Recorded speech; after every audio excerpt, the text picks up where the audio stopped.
Hai sahabat Tuhan Yesus, Shalom. Beberapa minggu terakhir, dunia dikejutkan dengan berita terpilihnya seorang pemuda milenial dari Asisi menjadi orang kudus Allah, Beato Carlo Acutis. Sang Beato muda ini dibeatifikasi pada tanggal 10 Oktober 2020. Ia ditampilkan dengan mengenakan baju kaos, celana jeans, tas ransel, kamera dan laptop, khas orang muda milenial. Seperti pemuda biasa pada umumnya, dia tetaplah seorang anak muda belasan tahun yang suka bermain bola dan berkumpul dengan teman-temannya. Beato Carlo Acutis adalah anak korban perceraian, korban bully di sekolahnya, dan punya banyak teman-teman yang disabilitas. Ia mempersembahkan seluruh penderitaan yang dialaminya bagi gereja dan Paus Benediktus XVI. Beato Carlo meninggal di usia 15 tahun karena kanker leukemia.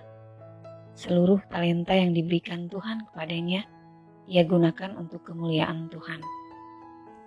Saya melihat banyak orang kudus Allah yang berasal dari kalangan orang muda.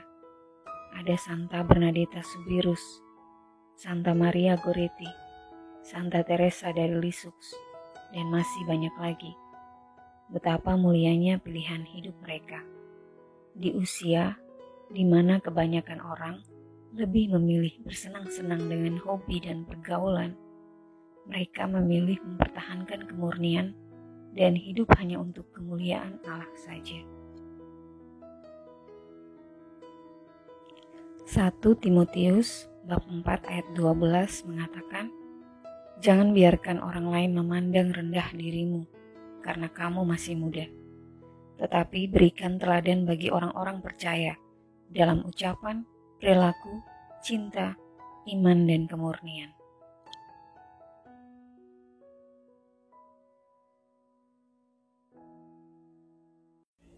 Kisah kita kali ini tidak ada sangkut pautnya dengan orang muda ya.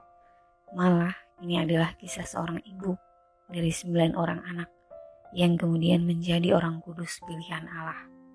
Santa Joachima Vedruna Fidel de Mas terlahir pada tanggal 16 April 1783 di Barcelona, Spanyol. Ayahnya bernama Don Lorenzo de Vedruna adalah seorang yang bekerja pada kerajaan dan ibunya bernama Teresa Fidel. Joachima dibaptis pada tanggal kelahirannya di gereja Santa Maria del Pi. Santa Joachima adalah orang kudus Spanyol dan pendiri Carmelite Sisters of Charity atau suster-suster cinta kasih Karmel. Pada usia 12 tahun, Joachima menyatakan keinginannya untuk menjadi biarawati Karmelit. Tetapi orang tuanya menolak karena merasa dia belum cukup dewasa untuk membuat keputusan seperti itu bagi masa depannya. Ia menjalani masa kecilnya dalam kesalehan. Joachima menjalani defusi khusus kepada bayi Yesus dan sangat terobsesi menjaga kemurniannya. Joachima menerima komuni pertamanya pada usia 9 tahun di tahun 1792.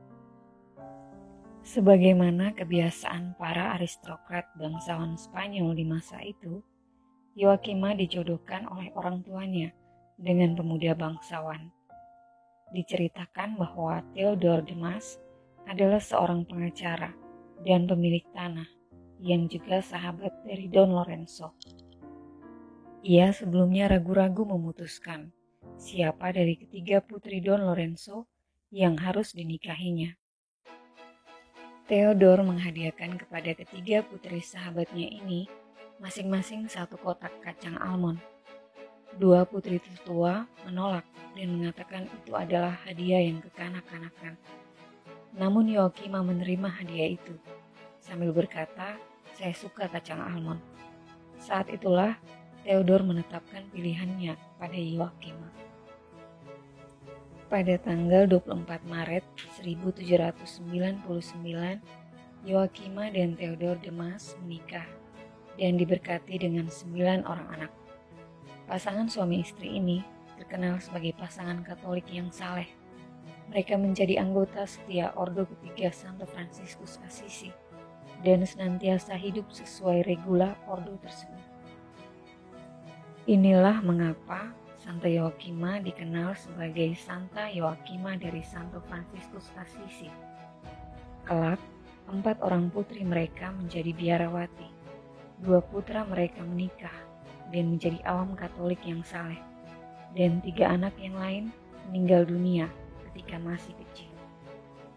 Pada tahun 1808, Kaisar Napoleon Bonaparte menyerang kerajaan Spanyol. Invasi yang terkenal dengan nama The Peninsula War ini menyebabkan Joakima beserta keluarganya harus melarikan diri. Tetapi suaminya bersikeras tetap berjuang dalam perang sebagai relawan melawan tentara Prancis.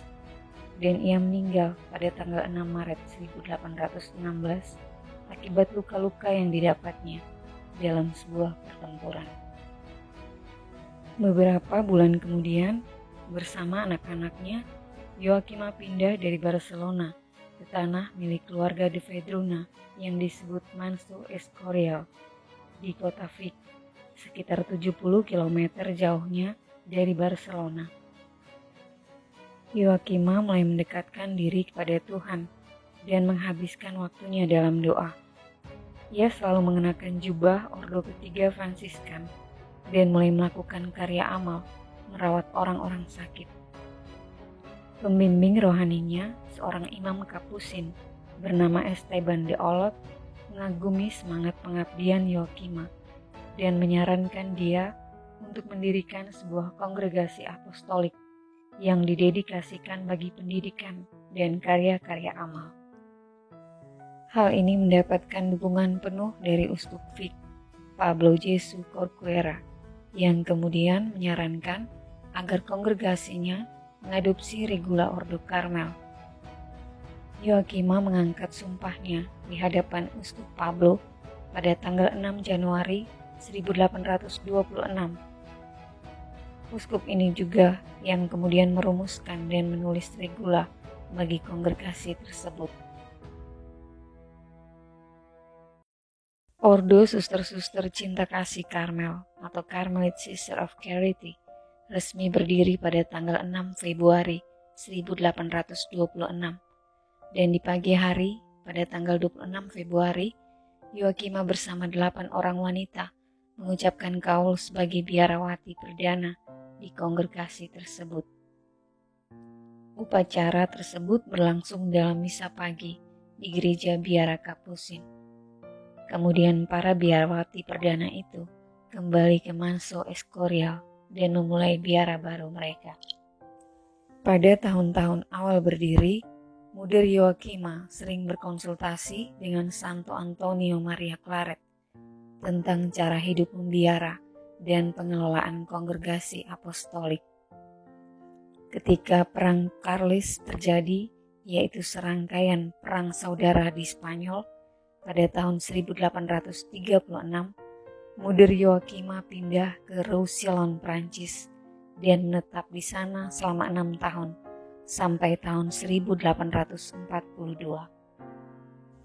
Kongregasi Suster-Suster Cinta Kasih Karmel ini secara resmi mendapat persetujuan dari Paus Leo XIII pada tanggal 20 Juli 1880.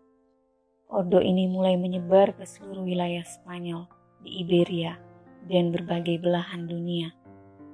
Para biarawati berkarya dengan mendirikan banyak rumah sakit, panti jompo, dan sekolah-sekolah bagi anak-anak yang tidak mampu. Pada awal tahun 1850, Muder Joakima harus beristirahat dari tugas-tugasnya sebagai superior karena kondisi kesehatan yang memburuk.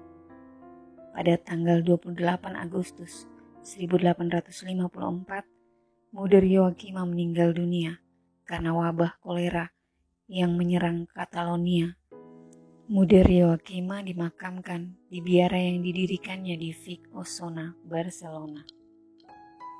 Santa Yoakima dibeatifikasi pada tanggal 19 Mei 1940 di Basilika Santo Petrus Roma, Vatikan oleh Paus Pius XII dan kemudian dikanonisasi oleh Paus Yohanes 23 pada tanggal 12 April 1959.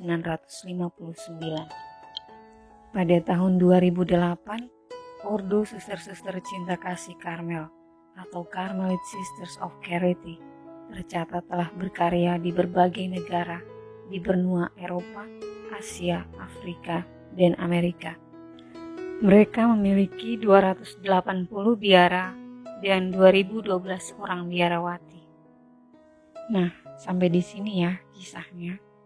Ingatlah bahwa para kudus ini adalah contoh hidup yang layak kita teladani karena Allah telah menyatakan kemuliaan-Nya pada mereka. Berdoalah kepada Allah dengan perantaran orang kudus yang kita teladani dalam hidup kita. Dan tetaplah menjadikan Tuhan Yesus sendiri sebagai jalan satu-satunya bagi kita untuk sampai kepada Allah Bapa. Sampai bertemu di kisah selanjutnya ya. Shalom, Tuhan Yesus memberkati.